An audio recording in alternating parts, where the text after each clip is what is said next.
दिया, लेकिन महाराष्ट्र को हमने पकड़ लिया। लेकिन महाराष्ट्र में देखिए गजब की जीत। अकेले बीजेपी 125, कम बड़ी बात नहीं है।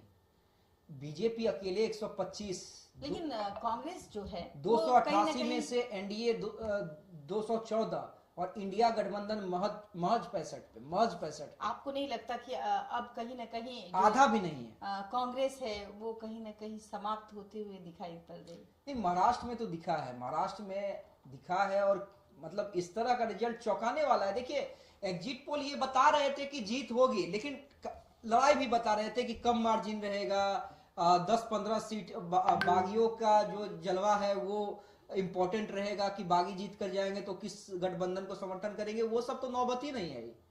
एक तरफा जीत। ये अब 5 साल के लिए तो बैठ गए, अब 5 साल के लिए बैठ गए। अब एकनाथ शिंदे या फिर देवेंद्र फडणवीस, अब इस बात को लेकर आकलन होगा कि सीएम कौन, कि सबसे बड़ी पार्टी बीजेपी 125 वाली सीएम, या भाई एकनाथ शिंदे जो पूर्व के सीएम रहे हैं वो। बिल्कुल, ये सबसे बड़ी बात है। और कहीं ना कहीं अब ये मंथन का दौर जो इंडिया है उनमें अब ये मंथन का दौर चलेगा, और अब ये 5 साल बाद ही मंथन हो सकता है। अपोजिशन में बैठेंगे और सरकार पर निगाहें तो रख ही सकते हैं। ये काम ये महाराष्ट्र करेगी, लेकिन हाँ इंडिया एक जगह खेलते हुए तो नजर आ चुकी है, वो है झारखंड। आपने देखा कि झारखंड में किस तरीके से उन्होंने अब कहीं ना कहीं जो नाराजगी दिखी, उस नाराजगी का भी असर अमित जी रहा, जो आपने एक तरफा जीत हासिल की। निश्चित रूप से। और देखिए जिस तरह से एग्रेसिव कैंपेन, देखिए कभी कभी एग्रेसिव कैंपेन भी हानि कर जाता है। मैं बार बार कहता हूं, हेमंत सोरेन योजनाओं पे काम कर रहे थे, उन्हें पता था कि हमारा वोट बैंक क्या है, उसे क्या चाहिए, कौन सी योजनाओं का लाभ हम दिलवा पाएंगे। वहीं पे झारखंड में जिस तरह से हेमंत विश्व शर्मा असम के सीएम सब कुछ छोड़ छाड़ के झारखंड में कैंप कर गए।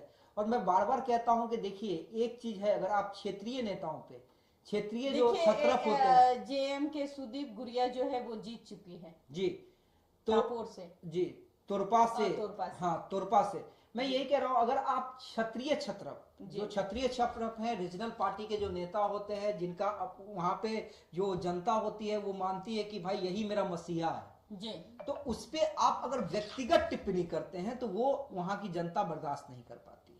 आप याद कीजिए 2015 में नीतीश कुमार पे व्यक्तिगत टिप्पणी डीएनए वाला नरेंद्र मोदी ने किया था। चतरा का अपडेट मांग रहे हैं मुकेश कुमार सिंह जी। अभी देखिए चतरा का अपडेट यही है कि एलजेपीआर चिराग पासवान की पार्टी आगे चल रही है। कितने वोटों से आगे चल रही है वो थोड़ी देर में हम बताएंगे। हाँ, जैसे ही अपडेट राउंड खत्म होता है, जैसे ही अपडेट होता है हम आपको बताएंगे।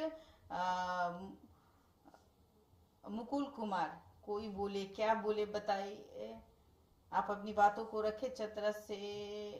चतरा का अपडेट, तो चतरा का अपडेट मैं बताऊंगी आपको बहुत जल्द। चतरा से नीतीश कुमार चिराग पासवान के कैंडिडेट आगे चल रहे हैं। बेलागंज से ऑलरेडी एनडीए जीत चुकी है, और बहुत सारे कमेंट्स हैं जिसको हम बारी बारी से पढ़ेंगे। और देखिए संतोष सुमन का बाइट हम सुनवाएंगे। संतोष मांझी क्या बोल रहे हैं, उनकी पत्नी दीपा मांझी की बड़ी जीत हुई है। संतोष मांझी क्या बोल रहे हैं, आप सुन लीजिए। एनडीए चारों सीट जीत रही है पूरे बिहार में। नामजन में भी हम लोग लीड बनाए हुए हैं, बढ़त बनाए हुए हैं।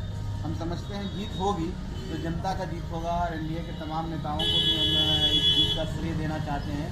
और खासकर उत्तराखंड की महान जनता, जिन्होंने हर परिस्थितियों से विपरीत हम लोग का एनडीए का समर्थन किया है, एनडीए के विकास को समर्थन किया, माननीय मुख्यमंत्री जी का समर्थन किया, माननीय प्रधानमंत्री जी का समर्थन किया।